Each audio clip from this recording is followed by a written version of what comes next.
And our next story is about Russia and Google and a fine unlike any in history.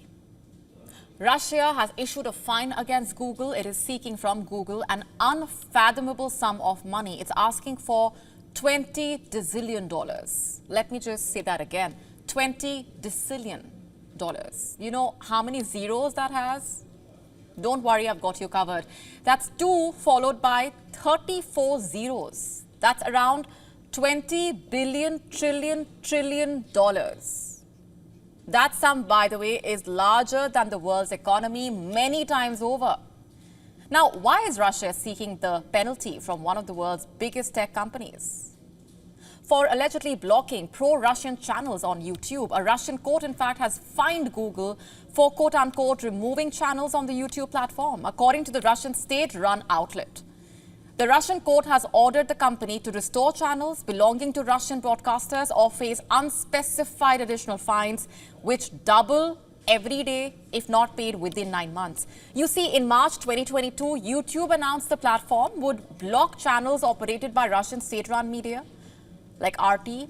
For publishing content about Russia's war in Ukraine, the channels were blocked in Europe before they were blocked globally.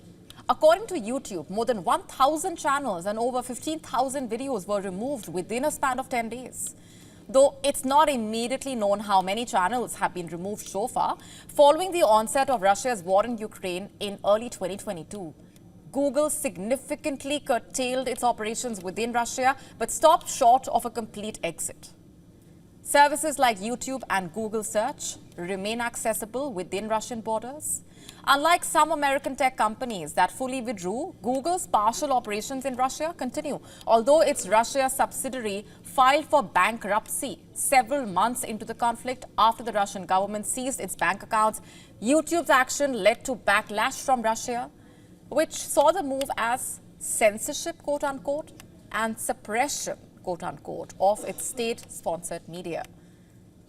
Since 2020, Google has reportedly faced ongoing penalties, starting with a daily fine of 100,000 rubles, or approximately $1,028, over blocked Russian channels from 2 of the most prominent Russian state-affiliated media outlets. According to reports, 17 Russian broadcasters have joined the legal fray since then, filing suits against Google and demanding the reinstatement of their channels on the platform, which brings us to the $20 decillion fine. As we told you earlier, that sum dwarfs the world's economy.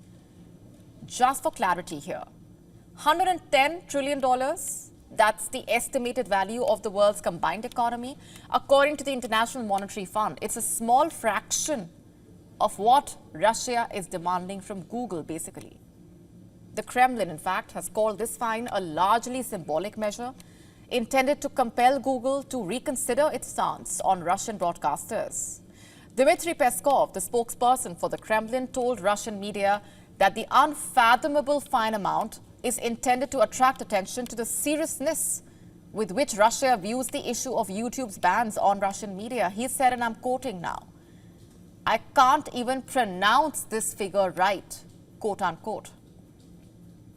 As for the question of will Google pay the fine, Alphabet, Google's parent company, has a market valuation of $2.1 trillion as of Thursday's share price. According to American business magazine Forbes, Google's parent company said in its third quarter earnings report earlier this week that it had ongoing legal matters relating to Russia, quote unquote. Now, here's a surprising fact. YouTube became inaccessible to thousands of users in Russia on August 8. It's not clear what caused the platform to be blocked, but weeks earlier, Russian lawmakers reportedly said upload speeds to YouTube in Russia would decrease by 70% because the platform, quote-unquote, violates and ignores the law with impunity. Here's more. Crackdown on Russian media outlets is not new. In fact, it has only intensified in recent years. Social media platforms and US officials have accused Russian outlets of disinformation campaigns, particularly after the Ukraine war started.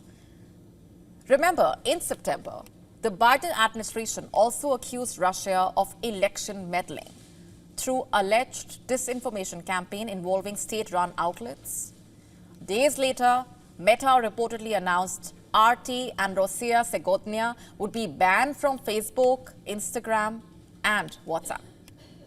To stay up to speed with the latest news, download the WION app and subscribe to our YouTube channel.